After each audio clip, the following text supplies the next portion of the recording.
Vendredi 14 novembre 2025, c'est l'heure du grand journal sur Swag Radio. Bienvenue à tous et à toutes. Depuis les studios de Swag Radio, dans la capitale des grandes écoles du monde, Boston, Massachusetts, Ehrlich, Doré-Las, pour présenter ce grand journal. Swag Radio, l'énergie, le flow et l'attitude est faites passer la commande à Alexa. Chez vous, pour écouter Swag Radio 24 heures sur 24, Alexa, Open Swag Radio, Swag Radio avec vous, pour vous, chez vous, tous les jours, Swag Radio, on air avec du style. Mangez à bord du café créole 299 Main Street Everett, pendant un café créole, la cuisine haïtienne sans limite, chiffré le 617 2 94 14 25. P-News pour rester bien informé. P-News, les infos à la vitesse de la lumière. P-News sur WhatsApp et sur Facebook. Swag Radio sur Facebook, Swag Radio sur YouTube, très bientôt dans les smartphones, et Swag Radio très bientôt sur TikTok. Tout de suite, voici les infos. La scène politique haïtienne s'enflamme à l'approche d'une nouvelle année décisive. Le parti Conviction pour Changement a franchi le cap cette semaine en dénonçant ouvertement ce qu'il qualifie d'échec flagrant du Conseil présidentiel de transition CPT et du gouvernement dans leur mission prioritaire, rétablir la sécurité et organiser des élections crédibles dans le pays. Selon les responsables du parti, l'heure n'est plus au discours, mais à l'action. Il accuse les autorités en place d'avoir laissé s'enliser la crise alors que les attentes de la population étaient claires: sécuriser les zones vulnérables, rétablir la libre circulation et tracer en fait la voie vers un retour institutionnel normal. Écoutons l'extrait dans ce grand journal. Qui constat nous fait, nous-mêmes dans Conviction pour Changement, son équipe cadre qui dans Conviction pour Changement. Nous gardons, messieurs et dames qui là, à 3 avril là, ça a fait. Yo te bay tête une mission, ça a fait. Yo dit que yo t'a fait élection, yo t'a bay sécurité, yo t'a fait référendum. Après on a échoué, yo pas dans référendum encore. Yo te dit que bay sécurité, c'est plus territoire qui perdu. Jodi a autant de 65 millions de dollars américains qui dans budget, yo dit on va faire élection pendant environ 3 mois. Yo t'a doit rester 3 mois pour plus. D'après ça, on va être théorie. Nous-mêmes, nous ne pouvons pas attendre 7 février. Eh bien, attendez, constat, ils ont échoué. Puisque ils ont échoué, ils ont corruption. Nous demandons d'écraser CPTA et arrêter. Nous-mêmes, comme nous qui à l'école, qui ont conviction pour le changement, depuis qu'ils ont décret qui sorti, n'importe décret lié, nous toujours prenons l'île. Quel est le rapport à l'élection? Quel est le rapport avec la loi? Quel est le rapport à n'importe barré? Parce que faut que nous ayons un regard critique et de critique. C'est pour ça, nous-mêmes dans la conviction pour le changement, nous avons gagné des décrets, ça dans nous. Projet de décret, ça. Mais attendez, nous-mêmes dans la conviction pour le changement, nous pour élection, oui.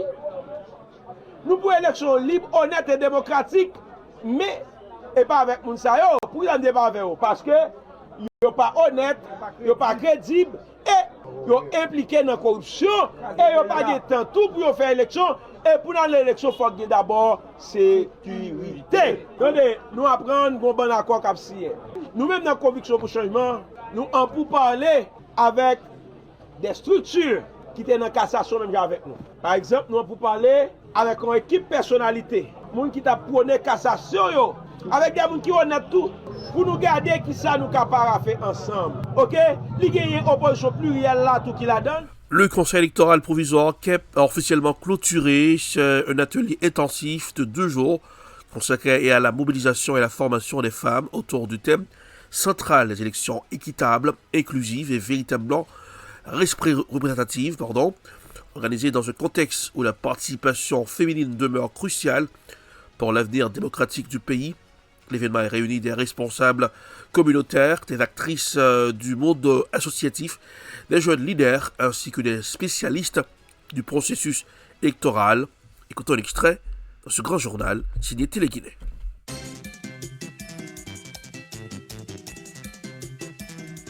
Pas seulement ils doivent mettre bulletin en boîte, mais ils ont droit pour camper comme candidate. C'est peut-être ça. Nous mettons confiance nous dans l'organisation femmes pour tenir dans bataille pour égalité et inclusion. Nous comptons sur nous pour continuer à porter flambeau. pour continuer à former, sensibiliser, mobiliser et puis surveiller avec vigilance. Nous besoin, nous, pour nous continuer à exiger engagement clair, accéléré de toute institution à toute parti politique. Pour nous continuer à travailler sans prendre pour mettre les femmes dans cette démocratie que nous voulons construire. C'est ensemble nous capables de faire tourner une année côté participation femmes, pas seulement arrivée élective, c'est ensemble nous avons montré que l'égalité n'est pas une illusion, mais un objectif solide si nous avons courage, si nous avons volonté. Le conseil électoral là était ouvert, disposé pour travailler main en main à tout acteur engagé pour garantir que chaque étape dans le processus électoral là mettait femmes dans cette décision. Au nom du conseil électoral provisoire, je réaffirme mon engagement ferme, garantie des élections inclusives, transparentes et sensibles au genre, des élections où chaque voix compte, où chaque femme a sa place, où chaque citoyenne est respectée dans sa dignité et dans son droit de participer pleinement à la vie politique. On nous quitte à payer ça avec plus courage, plus conviction, avec plus engagement, travail n'a pas fini, mesdames. Il y a continué dans chaque communauté, dans chaque institution, chaque confiance, c'est ensemble nous qui bâtir une démocratie, côté femmes, pas sous côté. Mais dans le temps de décision, c'est ensemble nous qui fait égalité, tourner en réalité vivante, pas seulement dans le discours, mais dans l'acte. Le comité du secteur privé des affaires populaires, SPAP, a mis fin le jeudi 13 novembre à une série de conférences qui aura marqué les esprits dans le monde entrepreneurial haïtien, organisé dans le cadre élégant du Ritz-Kinem à Pétionville. L'événement a réuni dirigeants, jeunes entrepreneurs, investisseurs et figures influentes du secteur privé autour d'échanges riches, concrets et ambitieux. Écoutons un extrait de ce grand journal.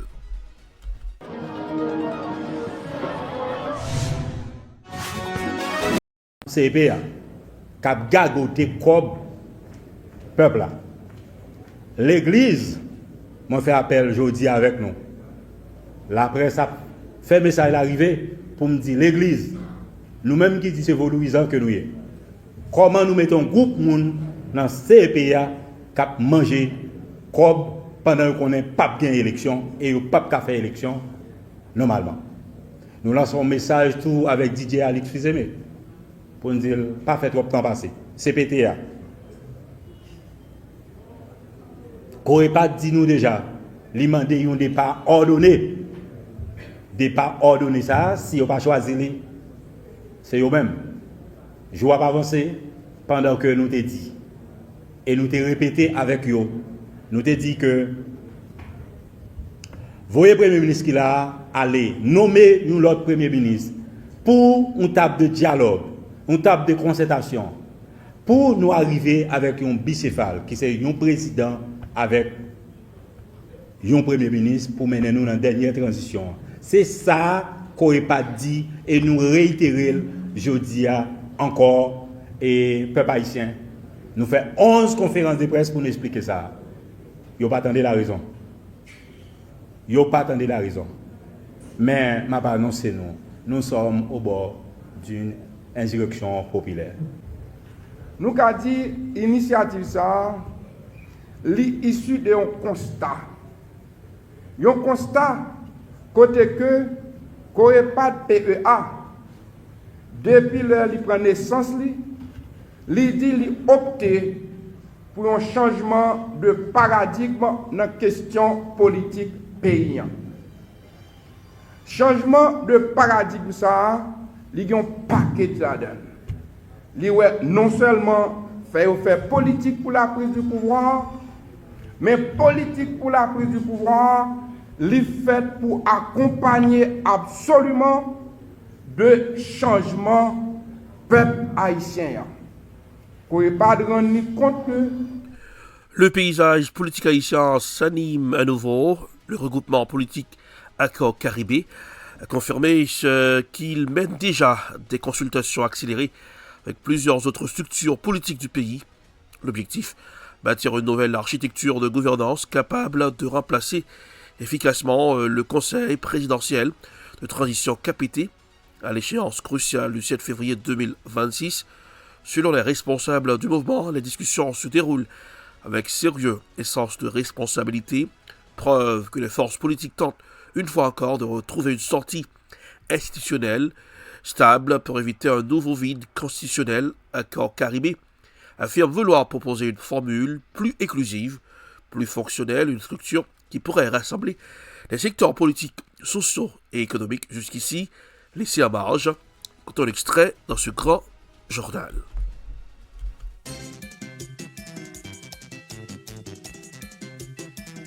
Le groupe politique qui a rassemblé dans l'hôtel pour que yo ba nous yon CPT bis. Eh bien, nous-mêmes, au niveau accord Caribé, positionnons li clair. Nous avons des démarches pour que nous mettions campé un exécutif bicéphale, qui a bien un président, un nouveau premier ministre dans notre pays, pour nous craser le conseil électoral provisoire, là, pour nous changer ensemble des juges qui dans le Cour supérieure des comptes et du contentieux administratif, eh bien, pour nous permettre que nous baillons le pays d'Haïti dans l'autre direction. Accord Caribé clair, il n'y a pas de bouillon réchauffé, il n'y a pas de CPT bis, dans la logique pour protéger un ensemble de criminels corrompus qui passaient environ 18 mois dans notre pays, qui ne pas nous sécurité, qui ne pas poser problème économique, qui ne pas venir avec aucun élément de solution pour retirer le pays dans la crise liée journée aujourd'hui. Eh bien, nous dit peuple, nous-mêmes nous étions attachés avec ça, nous gagnons comme ensemble de principes fondamentaux, côté que c'est un président, un premier ministre, pour nous retirer le pays dans la situation difficile liée journée aujourd'hui. Nous prenons décision, nous grand monde, nous ne pouvons pas signer aucun accord avec aucun groupe criminel corrompu.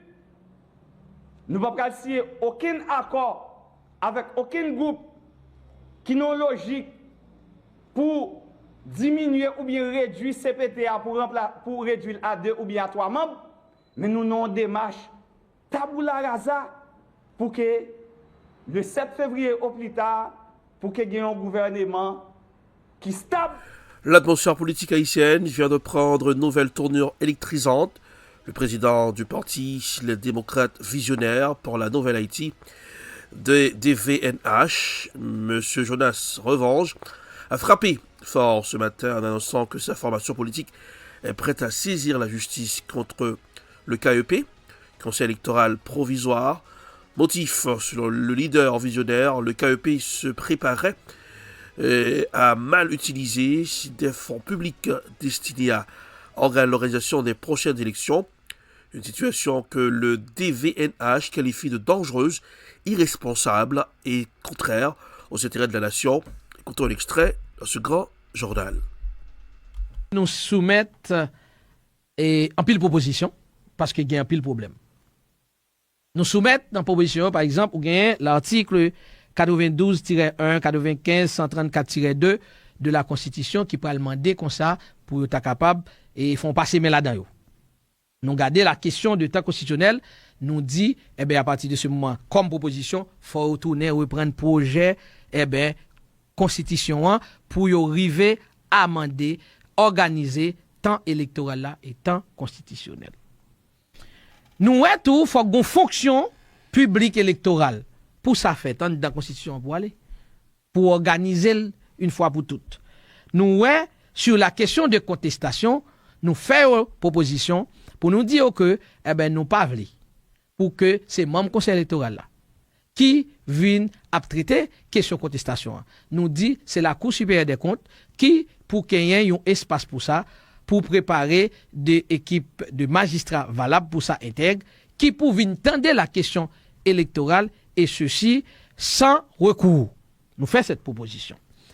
Et nous dit un peu plus, n'aller plus loin, pour la question de sécurité, nous croyons que nous dit, faut que le conseil électoral là fait l'État organiser la question de sécurité. Sur la question de prolifération des partis politiques, que nous pas capables, il dit qu'on y a qui plus que 200. Bon, est-ce que on centre de vote qui kakembe, 200 mandataires. Ou déjà pour le fond amalgame, à partir de ce moment, pour se faire pour le chirer, moun yo pour le faire bourraille d'une, ou t'es bien connaît c'est ça t'as pas le faire. Nous dit non.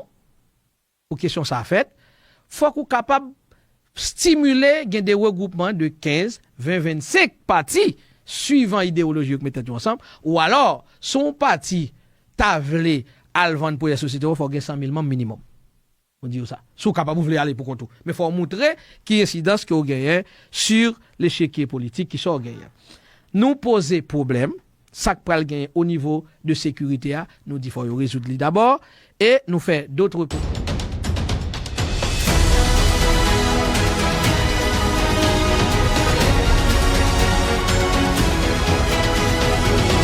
Vous suivez le Grand Journal sur Swag Radio, de retour pour la suite de ce Grand Journal avec Erlich Dorelas depuis les studios de Swag Radio dans la capitale des grandes écoles du monde, Boston, Massachusetts. Alexa, open Swag Radio. Écoutez Swag Radio 24 heures sur 24. Swag Radio avec vous, pour vous, chez vous, tous les jours. Swag Radio, l'énergie, le flot et l'attitude. Manger avec modération et pour une alimentation équilibrée, c'est abondeuse Café Créole au 299 Main Street Everett, chiffré le 617 2 94 14 25. Abondeuse Café Créole, la cuisine haïtienne sans limite. P-News, restez bien informés avec nous sur P-News, sur WhatsApp et sur Facebook. P-News, les infos à la vitesse de la lumière. Alexa, open Swag Radio et Swag Radio sur Facebook et sur YouTube. Swag Radio très bientôt les smartphones et Swag Radio très bientôt sur TikTok.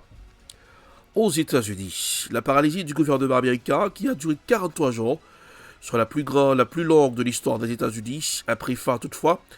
Les tensions partisanes restent vives. Le président Donald Trump a accusé les démocrates d'être responsables de cette paralysie qui, selon lui, a coûté 1500 milliards de dollars à l'économie. Les démocrates se sont engagés à continuer à se battre pour un système de santé abordable, une revendication clé qui a prolongé les passes. Écoutons un extrait de ce grand journal. Au cours des 43 derniers jours, les démocrates au Congrès ont fermé le gouvernement des États-Unis dans le but d'extorquer aux contribuables américains plusieurs centaines de milliards de dollars pour les étrangers en situation irrégulière et les personnes entrées illégalement dans notre pays, issues de gangs, de prisons ou d'établissements psychiatriques. Cette petite escapade dans laquelle ils nous ont entraînés a coûté 1500 milliards de dollars au pays. Les républicains n'ont jamais voulu de fermeture. Ils ont voté à 15 reprises en faveur d'une poursuite sans condition du financement. Les démocrates de la Chambre des représentants continueront à se battre pour rendre votre vie plus abordable. Les démocrates de la Chambre des représentants continueront à se battre pour résoudre la crise des soins de santé provoquée par les républicains. Et les démocrates de la Chambre des représentants se battront pour prolonger les crédits d'impôt de la loi sur les soins abordables. Ce combat n'est pas terminé. Donald Trump, le président américain, se fait passer pour un grand faiseur de paix. Pas si vite. Donald Trump aime rappeler qu'il a mis fin à 8 guerres, mais est-ce vraiment le cas?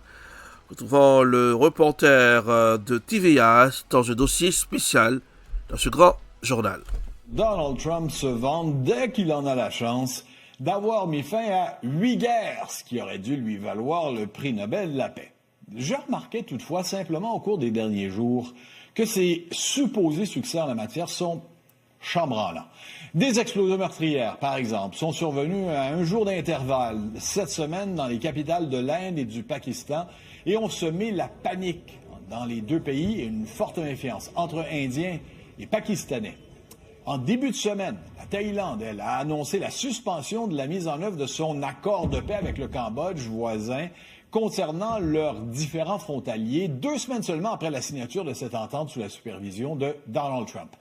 La suspension de l'accord intervient après que des soldats thaïlandais eurent été blessés par l'explosion d'une mine terrestre près de la frontière cambodgienne. Puis à Gaza, l'aviation israélienne a mené 3 frappes aériennes sur le nord-est de l'enclave palestinienne, en plus des raids menés en Cisjordanie par les forces israéliennes, toujours provoquant des affrontements et restreignant davantage la liberté de circulation des Palestiniens. C'est tout sauf une paix ou un cessez-le-feu là-bas. Ce qui m'amène à prendre un peu de recul Donald Trump aime se présenter en faiseur de paix, affirmant avoir réussi là où tous les autres avaient échoué. Il cite souvent les accords historiques signés entre Israël et plusieurs pays arabes ou encore la diminution de tensions en Asie. Ça semble impressionnant, mais à y regarder d'un peu plus près, ces accords reposaient déjà sur des bases très fragiles. Prenons les fameux accords d'Abraham, signés en 2020. Israël avait à ce moment-là normalisé ses relations avec les Émirats arabes unis, Bahreïn, le Maroc et le Soudan. D'abord dire que ces pays n'étaient pas en guerre en tant que tels avec Israël. Ils avaient surtout des intérêts économiques ou militaires à défendre et surtout une alliance à développer contre l'Iran. En d'autres mots, ces accords n'étaient pas construits sur une volonté sincère de réconciliation. Il s'agissait davantage d'une coopération stratégique. Et pendant ce temps, on l'a vu amplement à Gaza, le conflit israélo-palestinien restait entier. D'ailleurs, c'est une constante dans ces accords de paix de Donald Trump. Les principaux acteurs ne sont souvent pas invités à la table. Dans les accords d'Abraham, les Palestiniens n'ont pas eu leur mot à dire. En Asie du Sud, les discussions entre l'Inde et le Pakistan, encouragées par Washington, n'ont jamais réglé les vraies sources de tension, la religion, la frontière du Cachemire, la méfiance historique.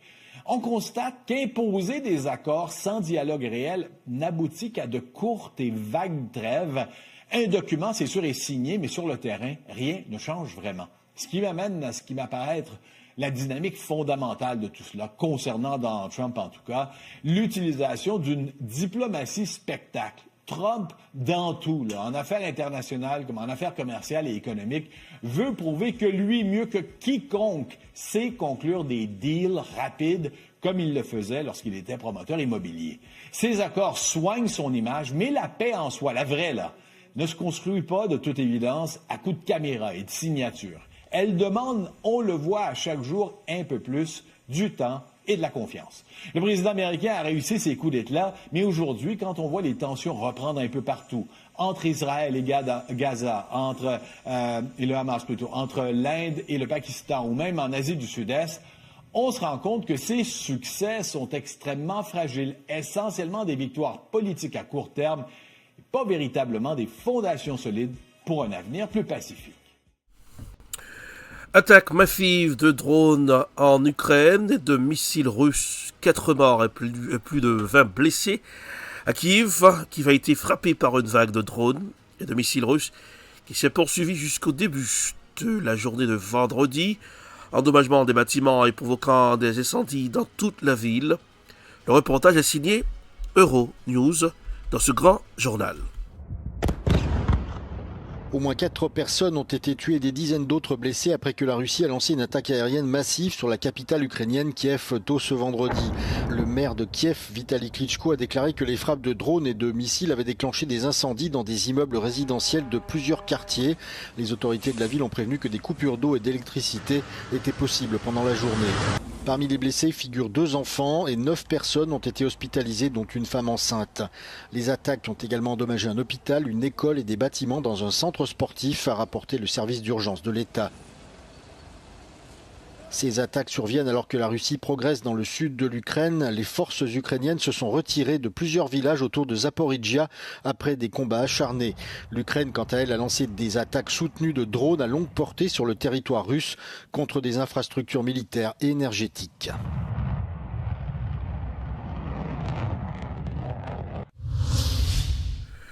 L'ONU et l'UA accordent leur stratégie contre les conflits en Afrique. Le secrétaire général Antonio Guterres a déclaré que l'alliance stratégique étroite entre l'ONU et l'UA a conduit à un cadre conjoint sur la paix et la sécurité, améliorant la collaboration depuis les indicateurs précoces de conflits jusqu'à la construction de la paix post-conflit. Le reportage est signé Africa News. Les Nations Unies affirment travailler en étroite collaboration avec la Commission de l'Union africaine pour éradiquer la violence et les conflits armés du continent africain. Les 2 organisations tentent d'aligner leurs agendas de développement afin de mettre fin à la guerre sur le continent et d'assurer une meilleure représentation à l'ONU. Disons que 2030 n'est peut-être pas une date réaliste pour mettre fin à la violence sur le continent. Mais la violence continuera de toute façon, parce que nous pensons que nous devons traiter les raisons structurelles de la violence et des conflits sur notre continent. Et cela prendra certainement du temps. C'est pourquoi nous avons ce que nous appelons l'agenda 2063. Le slogan de l'agenda 2063 est donc l'Afrique que nous voulons pacifique, prospère et intégrée. Le secrétaire général de l'ONU, Antonio Guterres, a déclaré que l'alliance stratégique étroite entre l'ONU et l'UA a conduit à un cadre conjoint sur la paix et la sécurité. L'Afrique abrite trop de conflits et trop de souffrances. Au Soudan, je suis gravement préoccupé par les récentes informations faisant état d'atrocités de masse et de violations flagrantes des droits de l'homme à El Fasher, ainsi que par l'aggravation de la violence dans les Kordofans. Le flux d'armes et de combattants provenant de parties extérieures doit être interrompu. L'aide humanitaire doit pouvoir atteindre rapidement les civils dans le besoin. Les hostilités doivent cesser et j'appelle les forces armées soudanaises et les forces de soutien rapide à dialoguer avec mon envoyé personnel pour le Soudan, Ramatan Lamamra, et à prendre rapidement des mesures tangibles en vue d'un règlement négocié. Antonio Guterres a également ajouté que le pacte entre l'ONU et l'UA prévoyait des sièges permanents pour l'Afrique au Conseil de sécurité, corrigeant, selon ses dires, une injustice intolérable à laquelle est confronté le continent africain. Nous irons à Washington dans ce grand journal parlant de l'affaire Epstein, 20 000 pages de documents publiés depuis le mercredi 12 novembre 2025 par des parlementaires démocrates. Certains emails écrits par le délinquant sexuel Jeffrey Epstein affirment que Donald Trump savait à propos des filles. Écoutons un reportage, c'est des France TV dans ce grand journal. Donald Trump dans l'embarras après de nouvelles révélations dans l'affaire Epstein, un scandale d'exploitation sexuelle. Une série de mails envoyés il y a des années par le criminel Jeffrey Epstein lui-même, des échanges qui semblent mettre en cause le président américain. Bien sûr, Donald Trump savait à propos des filles. Le chien qui n'a pas aboyé, c'est Trump. Une victime a passé des heures chez moi avec lui. Je suis celui qui peut faire tomber Trump. Ces mails viennent d'être diffusés par les députés démocrates. Selon la Maison-Blanche, ils ont été divulgués de façon sélective pour fabriquer un récit mensonger. Donald Trump martèle. Les démocrates utilisent la supercherie de Jeffrey Epstein pour essayer de détourner l'attention de leurs échecs successifs. L'affaire Epstein, un trafic pédocriminel tentaculaire à la portée internationale. Le prince Andrew, par exemple, a perdu son titre suite à des accusations d'agression. D'autres grands noms sont cités, mais seul Jeffrey Epstein et son ex-compagne ont été arrêtés et condamnés. Mais en 2019, Epstein est mort en prison, officiellement d'un suicide, juste avant un grand procès. Depuis, les spéculations vont bon train et passionnent le camp républicain. Pendant la campagne, Donald Trump promet que tous les dossiers de l'affaire seront rendus publics, notamment la liste des clients de Epstein. Allez-vous déclassifier les dossiers Epstein ? Oui. Mais depuis qu'il est à la Maison-Blanche, il a fait volte-face. Seuls quelques fichiers ont été publiés, l'affaire a été classée par le FBI et Donald Trump ne veut plus en entendre parler. Cette affaire, c'est pour faire diversion. Ce sont des conneries. Donald Trump n'a jamais été accusé de quoi que ce soit par une des victimes. L'ex-compagne de Epstein l'a dédouané depuis sa cellule. Mais l'amitié passée entre les deux hommes déchaîne les spéculations, tout comme les révélations successives. L'été dernier, c'était ce dessin adressé à Epstein. Une silhouette de femme signée Donald Trump, mais le président nie toujours en être l'auteur. Le Congrès a créé une commission d'enquête. Les élus démocrates en ont fait leur cheval de bataille, jusqu'à accuser le directeur du FBI de dissimulation. Je pense que ce qu'il se passe, monsieur le directeur Patel, c'est que soudain vous avez découvert que le nom de Trump était partout sur ces fichiers et vous avez commencé une immense dissimulation.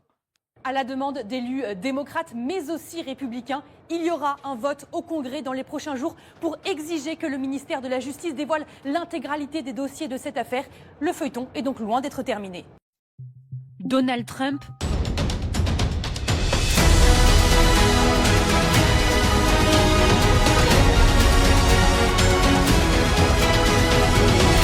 C'est la fin de ce grand journal pour ce vendredi 14 novembre 2025. Avant de plier bagages, coup d'œil sur la météo. Petit matin, température autour de 36 degrés Fahrenheit.